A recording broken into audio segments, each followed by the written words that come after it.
talking all about wedding planning. And this episode, I think, is going to be a little bit different because for those that don't know, Sue and I had two, well, Sue still has her business. I was running my business, Bespoke Wedding Planning.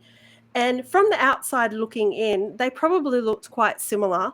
But when it came to the actual running and how we did things, it couldn't be more different. So there's going to be some questions in today's episode that Sue will probably answer way better and have more insight than what I will. So today you're going to get the best of both of us. So we will jump straight in. Does that cover? Is that a good explanation of what today's going to be like, Sue? Yes, lucky everybody, they get a bit of both of us today. I love it. Okay, so first question for today is why should I hire a wedding planner? Well, firstly, I think it could be a dream of many brides to hire a wedding planner, but there is some cost attached. Let's sort of say first up, let's say that you can afford a wedding planner because a bit of money is attached to it because of the huge amount of work that goes into it. If you're That's true. somebody who I think feels a bit anxious and really just does not know where to start, good at details, is not good at coordinating things, or maybe you've got a bunch of kids, maybe you're just too busy. There's going to be different reasons for wanting a wedding planner. Yeah, and I would agree. I think that my experience was that I would have a lot of time poor brides, a lot of people who actually did have the budget to hire me, but they had no time, and it was really, really good for them to be able to save on that and also not have the stress of things. So that would be pretty much my answer there from being hired as a wedding planner, Yeah. and budget really didn't come into it in that regard. And So planning is all about time. It's the amount of time that a planner puts in. That's really where the money comes in. Would you agree? mhm. Oh, absolutely, absolutely. I think on some of the big weddings that I did in the past, I would probably have dedicated at least 150 to 200 hours. It's you don't even as a planner, you usually don't get paid your true worth because people could not afford that.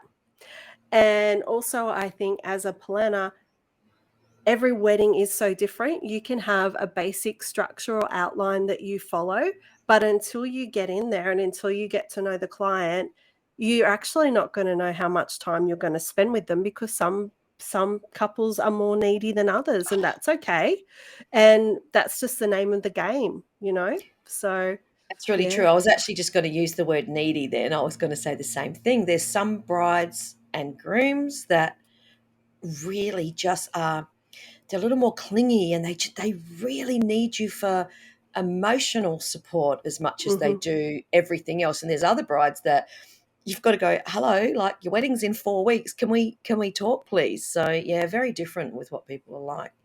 Exactly. So you have to be flexible in what it is that you can do for your couples. So the next one is, I don't know if this one would really apply to you, Sue, but I'm going to ask you anyway. Can you get different packages?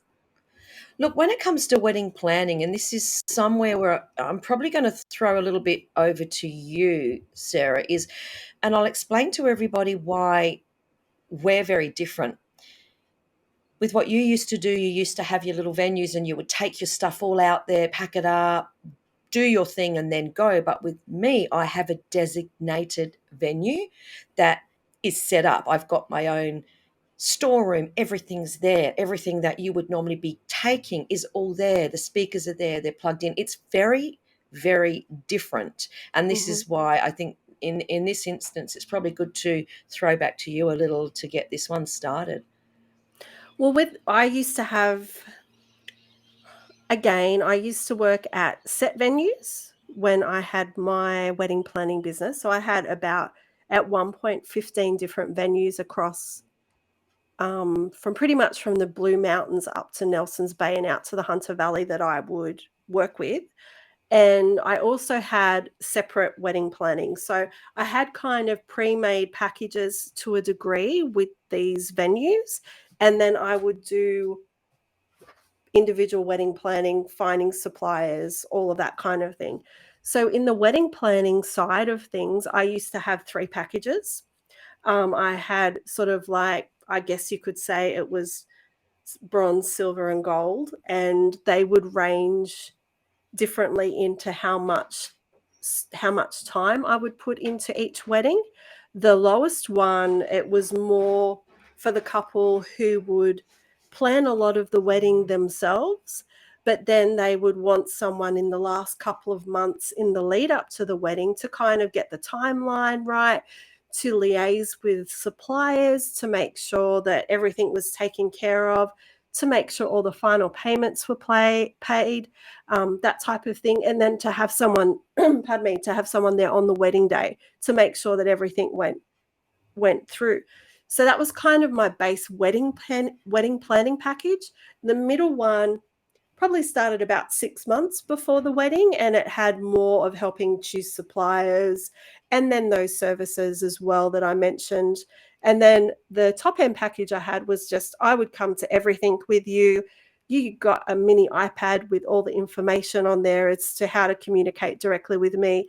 It was updated all the time, but that was a premium service. So I didn't do many of them a year as well, because you would need to make sure you had the time to give to your clients. So that was how I worked my package structure out. And then also I offered just on the day services, but we'll talk about that in a different podcast episode. So yeah, do you think I sort of explained that okay, Sue? Yeah, I think that's really good. I used to have quite a lot of venues as well, and for me, it just got, you can only stretch yourself so far, Mm-hmm. and I just felt it would be better just to, in a sense, put all my eggs in one basket into one venue, which, is just so beautiful, and I can just give all of me to that. But a lot of my stuff is template based, whereas you can't sort of have a template base for every different venue. So Mm-hmm. that's where yours was a little trickier, and yours would have taken a lot more hours, and hence where with planners, I mean, some people are planning their weddings for 2 years. And if Exactly. you're doing, goodness, you might be doing 2 hours a week, doesn't sound much, but you stretch that over 2 years, and planners can cost, you hear of people that, paying $10,000, $20,000 for a planner, Yeah, but boy, they're giving up half their life for a long, long time. exactly. So, no, I think you explained it well. So, planners can be very different, but we all do the same thing in the end. We make sure all the I's are dotted and the T's are crossed, and that people are turning up, and that we're giving them our expertise to make sure nothing goes wrong. Absolutely. And that kind of leads me on to a question again. You probably, I don't know how this works for you, so I'll just ask the question. Do you get special discounts if you use a wedding planner? I don't know. Do you? Oh, I love it. I love it. I would have, I'm throwing that to you, Sarah. okay. My clients would receive special discounts from certain wedding planners. So again, how I ran my business is I had a kind of a top 3 suppliers that I would use for all different categories. So for example, I would have 3 photographers, 3 celebrants, three style, like people that I would recommend because I had worked with them so many times. We all worked really well as a team. They absolutely put my clients first, and they were premium services in my opinion. So with those people, they offered me discounts for my clients because I would give them so much work. So yes, if you work with a good planner, you usually can get discounts. I think that's a benefit of a planner having good relationship with vendors. So that would be my answer to that question. Yeah, I guess I sounded a bit dumb then, because with my venue and my business, everyone gets me. Yes, that's right. That's the difference. And so that's Hmm. why I was a bit like, well, I don't really know, because I've set my business up as, I'm the planner, Hmm. you book a wedding with me and you get me. So I'm a little bit different like that. So, That's yes, right. well said, Sarah.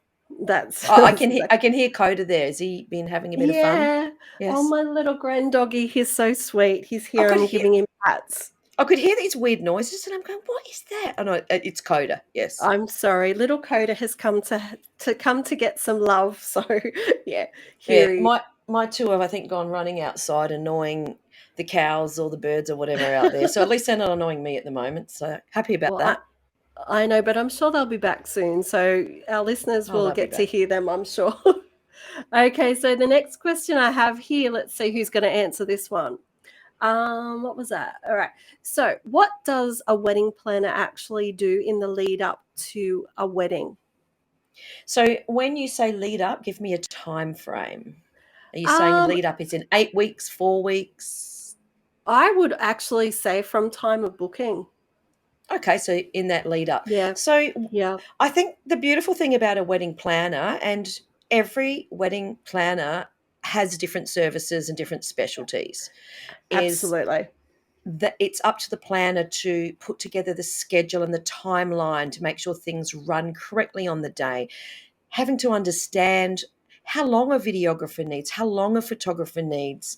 Every little detail of the day is what a planner does. And I know we're going to have different podcasts and episodes about the difference between wedding coordinators and supervisors, and because a lot of people think they're the same and they're not, and it's our job to Mhm. try and give some clarity, I think, to this. Would you agree? Absolutely, because I know that, and there's also then venue coordinators, and I think that that can be really it can really be tricky for couples to navigate because they might think, oh, this venue that I've chosen down the road has got a venue coordinator. They're going to help me plan my wedding. They're not. They're only responsible for helping to keep the schedule on time at On the the day. reception on the day and getting you to the ceremony location if it is on the same property. Apart from that, they go home at 7:30 or Exactly. something. And you might not even meet them until the wedding day, because there's a venue not far from mine where that they've got this service with someone, and her job is to be there on the day to your, the buses are arriving with the guests, this, to that, but they've actually had no emotional connection with the couple.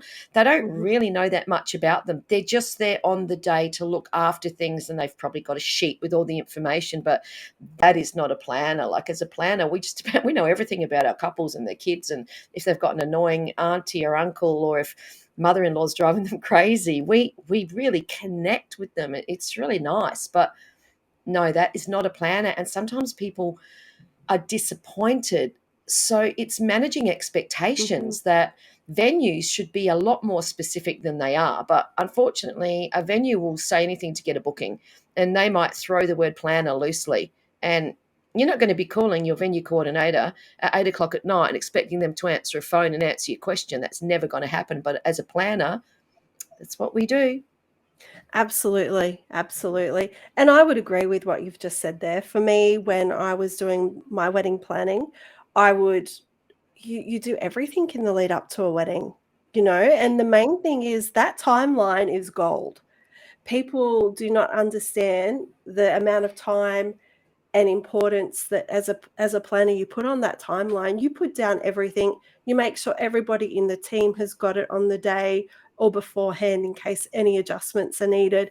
You really have to make sure that everything is documented and everybody knows what's happening when, so expectations are managed and things don't go wrong.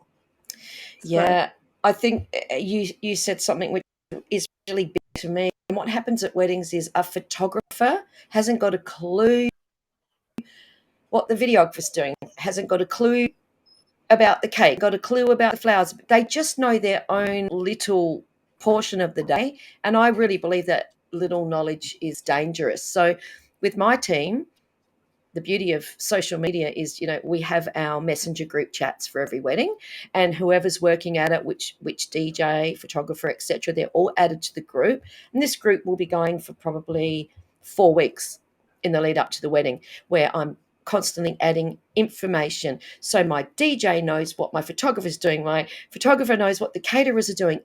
everyone needs to know exactly what's going on the day. That is incredibly important. And this is where technology is great in that way that, Mhm. of course, I have things printed on the day because sometimes you just haven't got the time to get your phone out. You just need a piece of paper.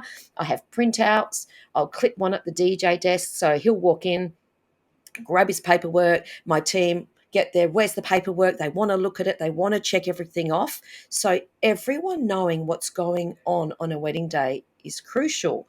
And schedules might be a similar template, but it's going to be different if there's 30 guests or if there's 130 guests, if there's Exactly. no bridal party or if there's 20 in the bridal party, if the couple are obsessed with photos and want a long shoot, if there are a couple that go, we don't want more than a 5-minute shoot, we're here to hang with our friends. So you've got to allocate the correct timings for everything, plus allow a buffer for things to just go a little bit late so it does run on time.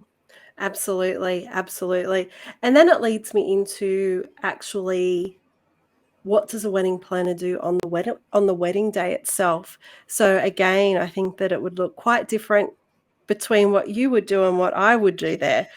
So I'll let you start with that one first. Yeah, you can finish on this one because for me, as the planner, and I've spent so long pulling this together, I want to be a part of everything that's going on. So I'll be there at 9 in the morning, and sometimes I'm still there at 10, 11 o'clock at night. Like I can do 15-hour days, but I do it because it's so important to me. It's not because I don't have an amazing team. It's just so important for me to make sure that everything's going right. And I'm a bit Gordon Ramsay at a wedding. I can get a little bit, snap my fingers, and I want things to go right. And I don't accept the excuses. And my team know what I'm like. And I think sometimes I'll be going, oh God, Sue's on the rampage today. But no, it might be, no, they might not understand the depth of the family history and what I'm dealing with, because I'm not going to go into all those personal details with everyone and the importance Mhm. of things being right for a reason. So, yeah, I can get a little bit cranky and finger snappy and just to make sure things go absolutely perfectly. But that's at my venue where I'm very comfortable. I can put my hands on everything. It would be a little bit different for you, Sarah, because I know back in the early days, I often did photography for your business, but Mhm. you were there as the planner, but there was also the venue coordinator there. And some venues we'd go, oh, we love this venue because, I don't know, what's her name? Katie, let's make it up. We love her at that venue, but we don't really like the one at that venue. She's not very nice. And we'd get excited about who we'd work with. So some venues for you would have to micromanage because their coordinator was crap. And Well, others, they were great. So it yeah. wasn't as difficult. Well, I was very lucky when it came to that. I don't think I ever had a bad experience with a venue. Um, they were they were always really supportive, and I think when they realized that I would be taking the pressure off the venue coordinator, that made them really, really happy to have me there. So that was really great because then as well, you're not having to walk on eggshells around the venue coordinator because you don't want to upset them either. So that was really, I was very lucky in that regard. But Are on the you actual, are you implying, Sarah, there's egos in the wedding industry? oh, I never said that, Heaven forbid. Sue. Talk as if, hey? Yes, I know I about that know, one as right? well. But you were lucky you didn't have to walk on those eggs. They would No, probably I was go, very lucky. Sarah's here today, which means I'm going to have support and everything's going to be so smooth. They Yeah, loved well, you. I have been very lucky. So, I know what it can be like. But yeah, I was very blessed in that regard, which was great. And actually, on the wedding day for me, it depended on the venue, it depended on the couple. Most of the time, I would be there probably 2 hours before ceremony time because I would like to make sure that the flowers were there on time and that the bride was comfortable and the hair and makeup was going all well and that sort of thing. And from my perspective on the day, because I had all my suppliers doing all the things, they knew what they had to do because I had been so very good with my communication and with my timeline in letting them know what needs to be done when. So for me on the day, I was pretty much solely there to make sure that anything the couple wanted, mainly the bride, I was at their beck and call, and also to make sure that everything did go smoothly. Now, of course, that never happens on a wedding day. So then you have to also make sure that you're really good with your solution skills and thinking on the spot. So by having a wedding planner there on the day, the bride and the groom actually don't have to worry about that. Of course, if it was something massive, we would address it with the couple. But if it's not, they don't need to know about it. If it's just something little or someone's running late, the bride and groom, they don't need that stress. That's where you come into as the planner. So that's what I would do. I'd be there a couple of hours before ceremony and I would stay to after the speeches and the first dance and pretty much when they started partying because I wouldn't need to be there for that. They're just there to have a good time. So that was kind of my day with being there for the couple. Yeah, and I think with a wedding planner, we don't wait for things to start going pear-shaped. You can That's right. see it. We always go, hang on, something, and we can problem solve it before it all goes to hell. Whereas I think in a normal situation, things start to spiral, and once they start to spiral, it really gets out of control. So I can just sense if anything is just going slightly off course, and I can pull it back very, very quickly. So we're very good at buffers. And I say to my team and I say to couples, on the wedding day, we're like ducks. We're gliding across the water, but up the water, our feet are going a million miles an hour. And I often see my couples the day after the wedding, if I Mhm. have a back to back wedding and I'm up there the next morning. And I love that because we get to recap and laugh. And that's when we might laugh and say, this happened, and they'd go, oh my God, I never knew. And I'd say, well, that's my job that you didn't know. We're out the back going, oh my God, what are we going to do? Like something's just gone really wrong. That's not our fault, but it's our responsibility. And they would say, we didn't have a clue. So I think your job's Yeah. done when you can fix something and they haven't got a clue it even happened. Exactly, and it just made me think then, one of my favorite photographers that I worked with a lot, in my business before I closed it down, she actually had a nickname for me called the Smiling Assassin. Because I would stand there with my clipboard, and if we were a little bit late, I'd just smile at her luckily, and I'd just, like, tap my watch or something, and she's like, "Oh, I know, I've gotta hurry up, but the lighting is so good." So but yeah, it's just funny. It's really It's, you cool. have these little codes, and I had this really funny situation on Sunday, and it was just a little wedding, just a ceremony. We often do them, just people are in and out in a couple of hours. And it was, I have a supervisor that, helps run the wedding at weddings. And this was Coda. Coda, I'm so sorry. Coda actually just agreed. He agreed with that then. That was him going, I agree. Or maybe Coda likes Courtney. And you He probably does, I'm really going sure. to really going to get this as much unless you're watching it on the YouTube. But we're sitting at the ceremony and there was a dog there. So funnily enough, that was a great segue, Coda, and it was a big Alsatian, and it was really Wow. warm day. And because we love animals, and Courtney's just looked at me. She's sitting about 2 meters from me, and she just goes like this and goes. So what I'm actually doing was she's holding like her hands in a bowl shape and she's poking her tongue in and out.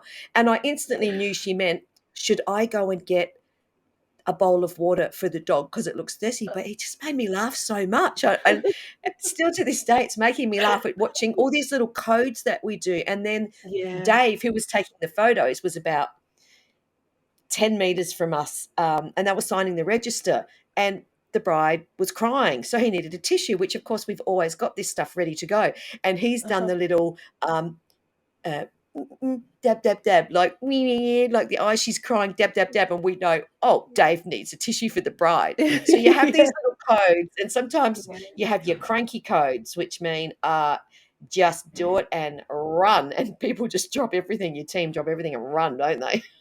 Absolutely, absolutely, and that is also a benefit of working with people who work together quite often because they do have that shorthand, and that is really important on a wedding day when anything can go wrong.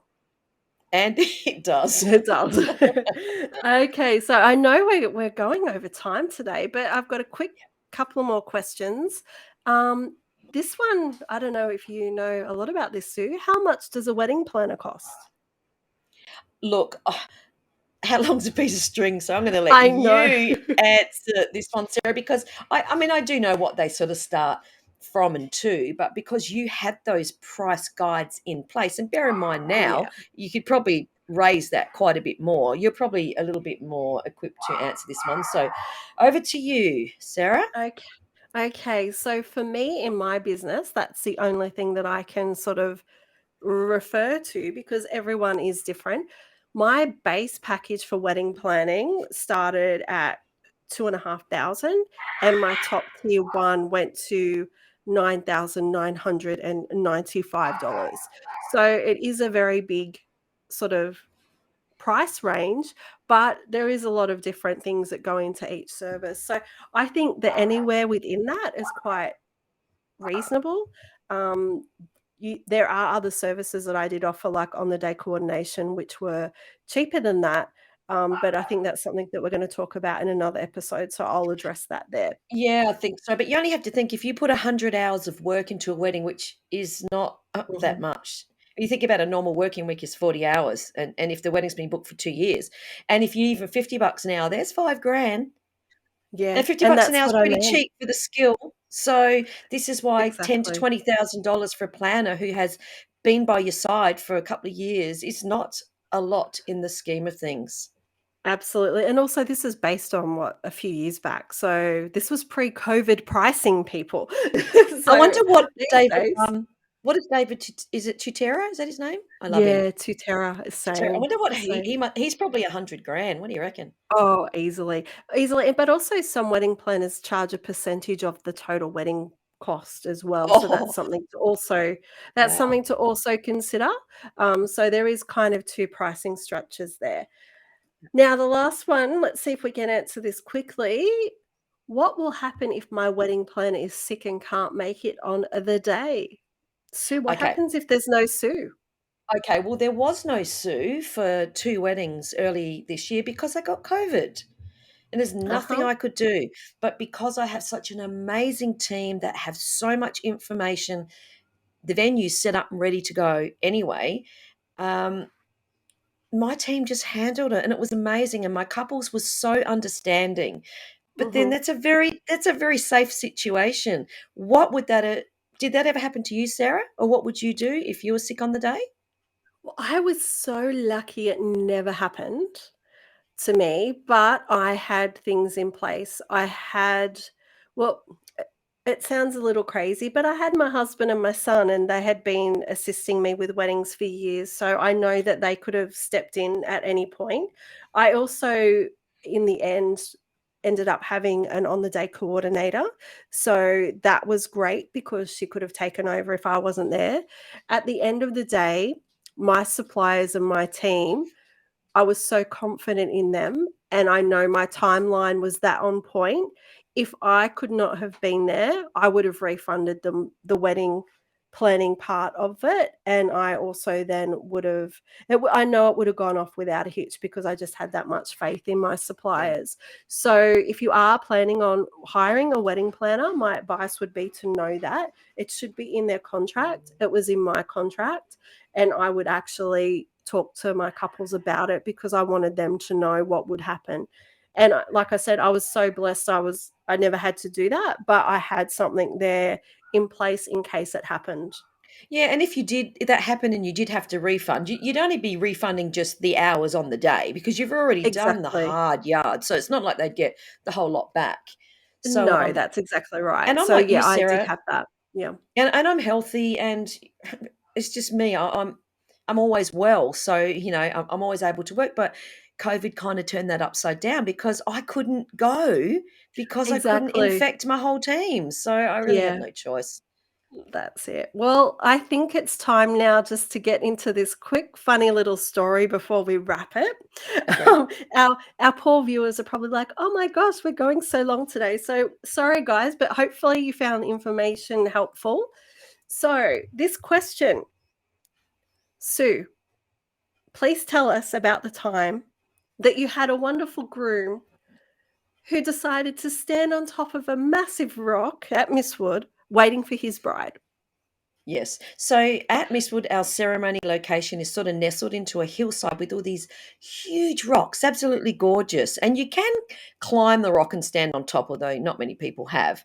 And it was just this year, Andrew and Rachel got married, and just the funniest couple. And on the wedding day, he said to me, I'm going to climb that rock and I'm going to do a goat call, because he was standing there and doing this this huge big goat call, which I thought was hilarious. And he goes, "Do you think I could do it?" And of course, me, I'm up for it. I'm like, "Yeah, do it." But he said, "Look, I won't do the goat call." So of course, I spoke to Dave, my photographer, Simon, my videographer, to make sure they knew. And then I had the bride over with me, ready to walk down the aisle, and there is Andrew standing on top of the rock like this, looking for his bride. It was just the best.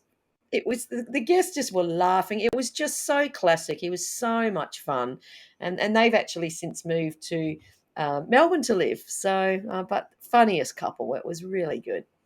Oh, that's awesome. Well, thank you so much for sharing that, Sue. Hopefully, we'll hear another good story next time.